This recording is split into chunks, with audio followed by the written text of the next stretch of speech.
ឆ្នាំ2010រាជរដ្ឋាភិបាលកម្ពុជាបានដាក់ចេញនូវគោលនយោបាយស្តីពីការជំរុញផលិតកម្មដំណាំស្រូវនិងការនាំបង្កចេញដោយក្រសួងកសិកម្មរុក្ខាប្រមាញ់និងនេសាទ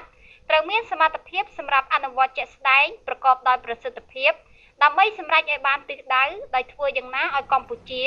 មានផលិតផលស្រូវដែលផលិតលើសប្រមាណជាង4លានតោននិងមានលទ្ធភាពនាំបង្កចេញជាផ្លូវការជាង1លានតោននៅឆ្នាំ2015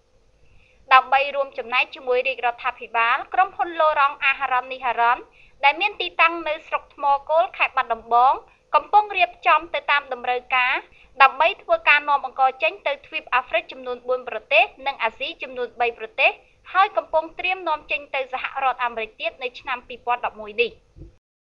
នៅឆ្នាំនេះគិតថាពីខែ1មកដល់ឥឡូវហ្នឹងនាំភាគច្រើនទៅអឺរ៉ុបទាំងអស់បាទបើចុងខែ4នេះចាប់ផ្ដើមចេញទៅអាមេរិកមួយចំនួនទៀតតែបើទៅអឺរ៉ុបទៅច្រើននាំទៅអឺរ៉ុបនេះគិតទៅពីខែ1មកដល់បច្ចុប្បន្ននេះវាចូលប្រហែល10000ជាងតោន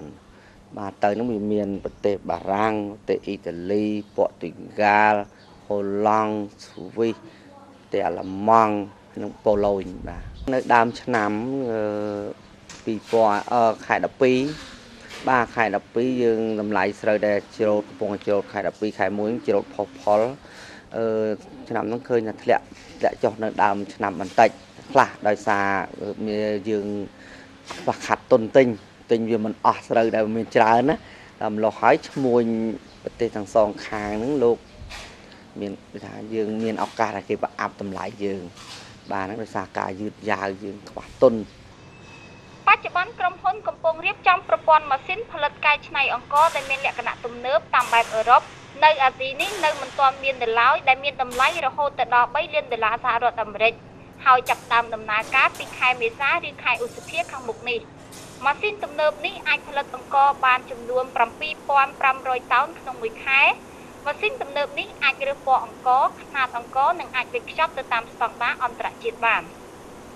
ជាងនេះទៅទៀតដើម្បីជំរុញផលិតកម្មស្រូវបង្កើនទិន្នផលស្រូវជាមួយប្រជាកសិករកម្ពុជានាពេលថ្មីនេះក្រុមហ៊ុនឡូរ៉ង់បាននាំចេញផ្ដាច់មុខនៅជីកសិកម្មសញ្ញាក្បាលគោតាមការឲ្យដឹងពីលោកអុកញ៉ាលឹមប៊ុនហេងបានឲ្យដឹងថាជីកសិកម្មសញ្ញាក្បាលគោជាជីដែលមានគុណភាពខ្ពស់ស្របតាមស្តង់ដារអន្តរជាតិដែលឆ្លើយតបតាមទីផ្សារក្នុងស្រុកជីនេះធ្វើឲ្យដីធូរមិនរឹងងាយស្រួលក្នុងការដាំដំណាំនិងផ្ដល់ទិន្នផលច្រើនដូចជាដើមផ្កាផ្លែមើមដល់ដំណាំទាំងឡាយណាដូចជាស្រូវកៅស៊ូដំឡូងផ្លែឈើបន្លែផ្កាជាដើម